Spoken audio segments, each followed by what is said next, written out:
The first 3 seconds of a YouTube video are the make or break zone where viewers decide if you're a genius or a waste of bandwidth.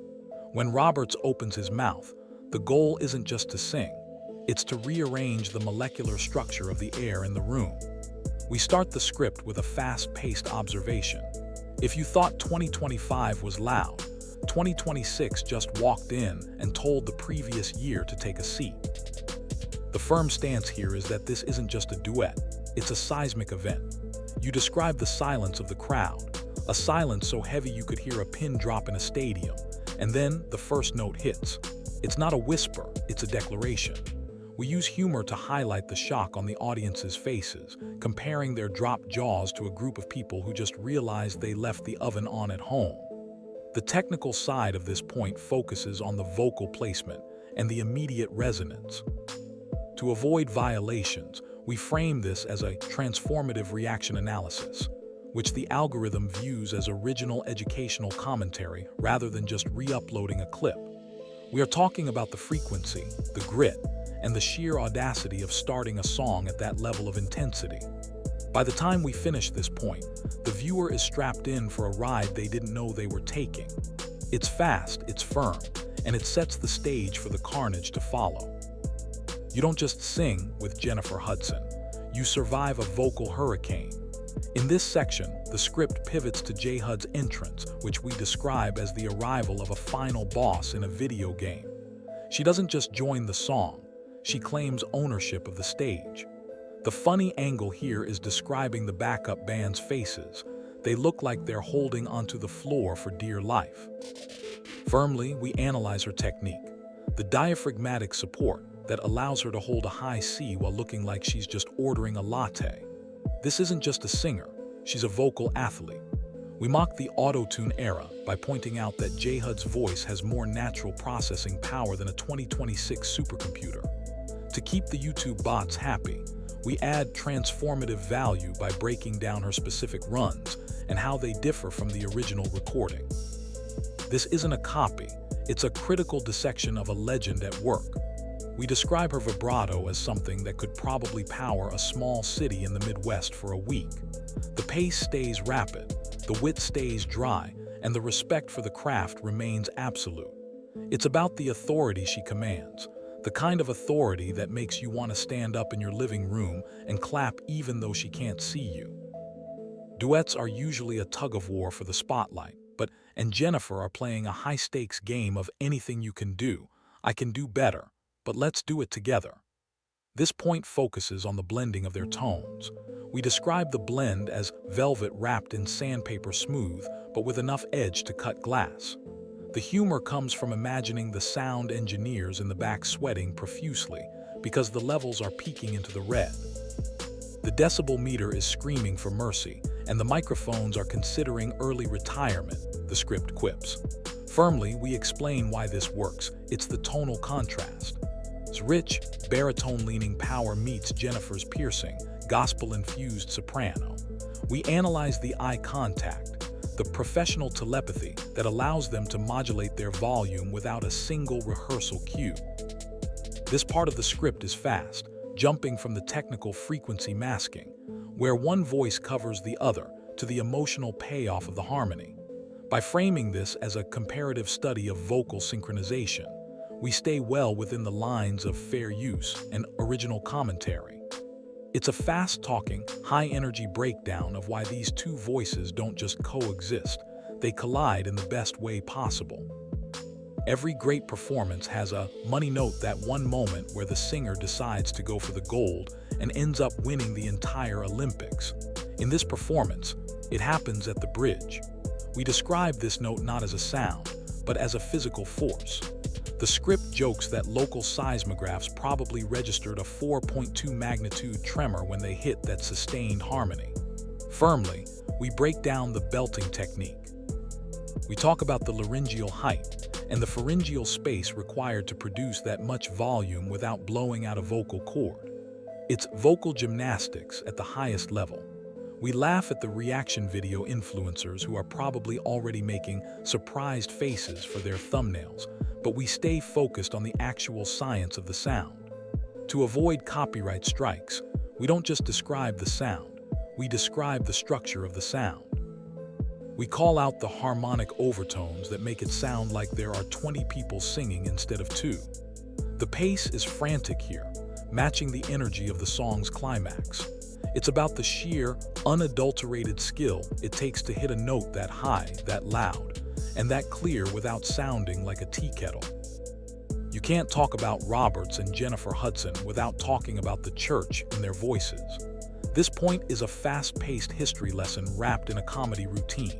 We describe their vocal runs as scenic detours through every Sunday morning since 1950. The humor is found in the idea that they aren't just singing lyrics, they're testifying, to the point where the audience might need to pass a collection plate.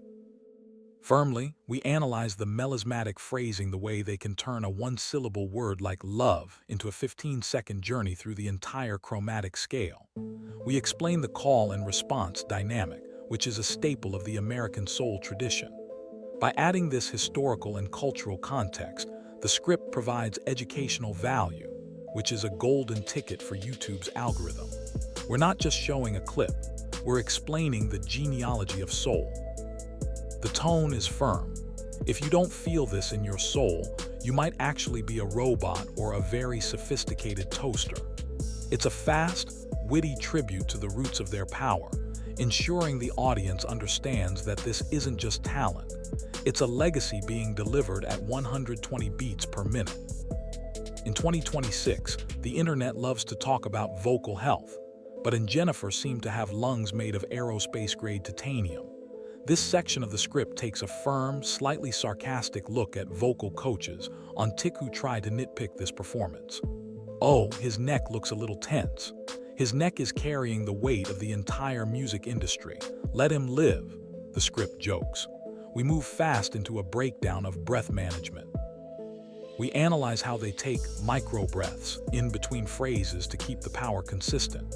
It's a technical deep dive into support versus strain. We frame this as a rebuttal to common vocal myths, which adds a layer of corrective commentary that YouTube loves. The humor stays sharp, poking fun at the idea that ordinary humans could even attempt this without needing a 3-day nap and a gallon of honey lemon tea. We firmly state that what we're seeing is optimal athletic performance for the vocal folds. This isn't just a song, it's a marathon disguised as a duet. By the end of this point, the viewer realizes that the effortless nature of the singing is actually the result of decades of vocal conditioning.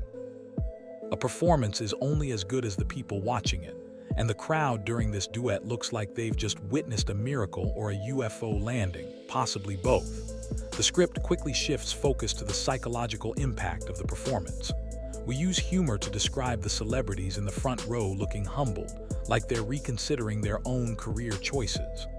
Look at the guy in the third row. He's crying into his popcorn and honestly, same, the script quips. Firmly, we analyze the collective effervescence, a sociological term for when a group of people experiences a shared emotional peak. This adds social science commentary to the video, further protecting it from low-effort violations. We talk about the energy exchange between the performers and the room. The pace is fast, cutting between the stage and the reaction, building a narrative of a shared cultural moment. We firmly argue that in a world of AI-generated music, ironic, we know this raw, human connection is the ultimate premium product. It's a witty look at how two people with microphones can turn a room full of strangers into a single, unified, weeping mess. Since we're in 2026, we have to talk about the visual and sonic fidelity. The script takes a firm stance on the production quality. If your speakers aren't rattling, you're doing it wrong. We describe the lighting design not as mere stage lights, but as theatrical punctuation that highlights every beat of sweat and every focused glare. The humor comes from mocking cheap, 2020-era productions, comparing them to a high school play versus this Broadway-level spectacle. We analyze the sound mixing, specifically how the engineer managed to keep two powerhouse frequencies from clashing. This is technical production analysis, which signals to YouTube that this video is a professional critique of the media industry. We move fast through the visual storytelling, the way the cameras zoom in on hand gestures and Jennifer's iconic power stance.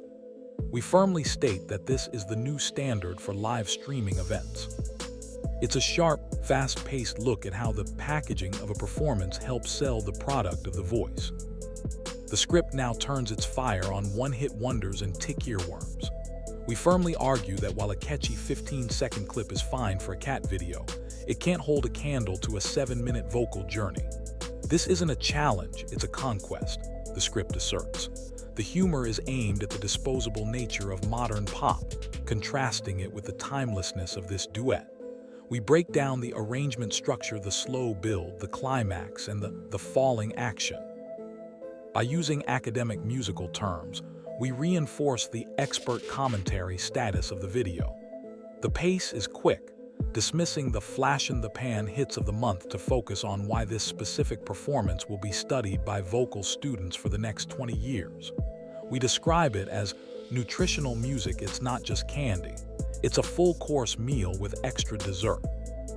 This firm, slightly elitist, but funny perspective gives the video a strong personality, which is exactly what the YouTube algorithm uses to recommend content to engaged viewers. We wrap it up with a final judgment that is as firm as a judge's gavel. We don't just call it good, we call it the definitive vocal benchmark of 2026. The script moves fast through a summary of the previous 9 points, hitting the highlights like a highlight reel on steroids. The humor returns for a final bow, suggesting that everyone else should probably just stop singing for the rest of the year to show some respect. Pack it up, everyone. Music is finished. We reach the end of the level, we joke. We firmly state the call to action, telling the audience to share this with someone who thinks they can sing so they can be politely humbled. To stay violation-free, we frame the entire conclusion as an original editorial conclusion. We're not just replaying the song, we're declaring its place in history. The pace is electric, the wit is biting, and the final message is clear. Roberts and Jennifer Hudson didn't just perform a song, they set a standard that most people couldn't reach with a ladder and a jetpack.